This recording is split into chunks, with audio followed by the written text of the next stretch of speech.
Hey everyone, welcome to this explainer. So today we're tracking this massive shift in the tech landscape, and we're calling it the expanding AI radius.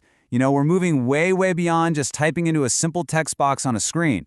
AI is basically aggressively expanding out from basic software and creeping into our physical spaces, our daily routines, and literally our professional workflows in ways we just haven't seen before. All right, let's take a quick look at our roadmap for today. We're going to cover AI in everyday apps, supercharging work, the open-weight model race, hardware and infrastructure shifts, and we'll wrap it all up with some rapid-fire AI updates. Okay, kicking things off with Section 1, AI in everyday apps. Basically, upgrading the tools you already use. So to start things off, Spotify just rolled out a really cool new conversational AI feature. Instead of, manually searching around for tracks, premium users can now just talk or type directly to Spotify. You can literally just ask it, hey, what was I listening to 2 years ago? Make a playlist out of that kind of music. And instantly, the AI dives into your listening history, goes back 2 years, figures out your dominant genres, maybe it was nostalgic lo-fi beats, for instance, and generates a hyper-specific playlist just for you. It's wild. It basically transforms Spotify from a simple search directory into your own deeply personalized music historia. And listen, it's not just music. Search engines are straight up evolving into execution agents now.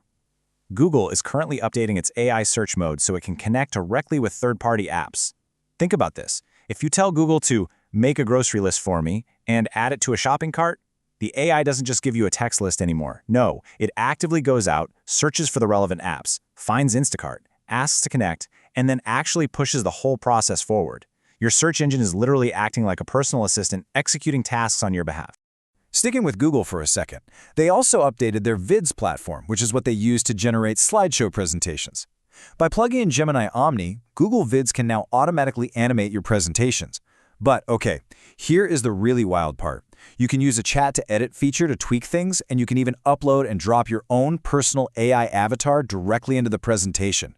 It seamlessly integrates a digital version of yourself right into the video, which is honestly perfect for those days when you just really don't feel like being on camera. All right, moving right along to Section 2, supercharging work and creation. This is all about AI stepping into our professional workflows. We are seeing an absolutely massive leap in image generation right now.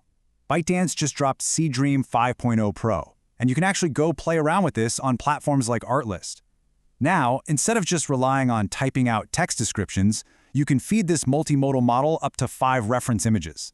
That lets you lock in characters, colors, composition, style, the whole shebang. Because it's got much stronger reasoning capabilities, you can use it to whip up highly detailed UI mockups, infographics, or even ads that actually have readable text. And you can refine all of it without constantly bouncing between different platforms.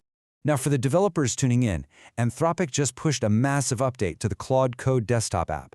They added an in-app browser. Basically, by hitting Command-Shift-B, you open up a browser right there next to your project. You can visually select elements on the web page, and Claude will instantly highlight the corresponding code so you can edit it. But wait, it gets better. You can actually have the browser navigate over to platforms like X or Instagram and scrape the info straight off the screen. That completely bypasses those ridiculously expensive API costs. Honestly, it's a total game changer for efficient coding. Okay, let's jump to Section 3, the open-weight model race. We're talking everything from multi-trillion parameter giants all the way down to 1-bit models. You really have to notice the massive architectural contrast in the newest models we saw this week. First up, we've got Inkling from Thinking Machines Labs, which was founded by former OpenAI CTO Mira Murati. It is a massive 952 billion parameter model, almost 2 terabytes in size. It's a really solid open-weight baseline, though. You're definitely going to need cloud GPUs to run it. But contrast that with Bonsai 27B from Prism ML. Bonsai is this hyper-compressed 1-bit model that sits at just 4 gigabytes. It's specifically designed to run directly on your phone at a blistering 94 tokens per second. And then there's Kimi K3 from Moonshot AI, which is an absolute behemoth, weighing in at 2.8 trillion parameters.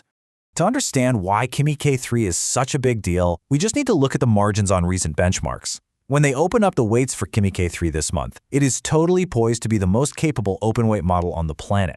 On super rigorous software engineering benchmarks like Deepu and Terminal Bench, this 2.8 trillion parameter giant is just leaving established heavyweights in the dust. We're talking beating GPT 5.5, Opus 4.8, and GLM 5.2. It's setting records and proving just how insanely powerful open-weight, cloud-hosted models are about to become. Moving into the physical world, here's Section 4, Hardware and Infrastructure Shifts. Turns out AI really demands physical space. First up in the physical space, OpenAI officially launched some new hardware.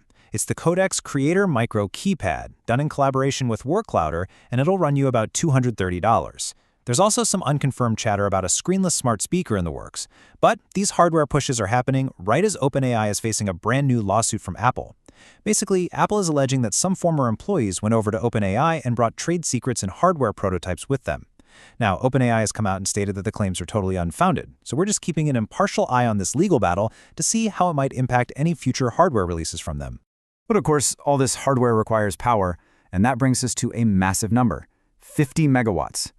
Just this week, New York became the very first state to enact a one-year moratorium on environmental permits for new hyperscale data centers that require over 50 megawatts of power. To put that into perspective, that is a staggering amount of electricity. The governor's office said they basically need time to draft regulations to protect residents from potential energy price spikes and environmental impacts. It is a very clear signal that the physical infrastructure demands of AI are absolutely hitting regulatory limits. Which actually leads to a really fascinating workaround. Let me ask you, would you host a piece of an AI data center right inside your own home? Well, Sunrun is launching a pilot program that literally pays customers to do exactly that. What they're doing is placing these mini compute nodes, which are hooked up to Sunrun's solar and battery storage systems, directly into people's houses. It's this distributed AI compute network where companies can tap into residential mini data centers, and the homeowners actually get compensated for participating. I mean, talk about an incredibly creative solution to the whole data center space and power crunch, right? All right, let's bring it home with Section 5, Rapid-Fire AI Updates. Just some quick hits across the tech landscape. Okay, let's rattle through these. Meta has officially rolled back a feature that let users AI tag anyone on Instagram, and this follows quite a bit of pushback from creators and actors over image generation concerns. Meanwhile, over at Apple, the Apple Watch is getting a nice upgrade with their new AI-powered Siri. Google's super popular notebook LM, they're rebranding that to Gemini Notebook. At Anthropic, Claude just added this incredibly secure integration with 1Password, meaning it can log into sites for you without ever actually seeing your credentials. Oh, and they also opened up free premium access for verified K-12 teachers in the US, which is awesome. ChatGPT has seriously leveled up its sidebar search across chats, images, and docs. And in probably the most entertaining update of the week, DoorDash dropped a command line interface. Yes, you can now prompt your AI agent to literally order you a burrito right from the terminal. Also making some serious waves, SpaceX's AI coding agent Grok Build just open-sourced its terminal user interface on GitHub. They packed in these amazing daily loop automations, so you can actually trigger actions based on schedules or even incoming emails.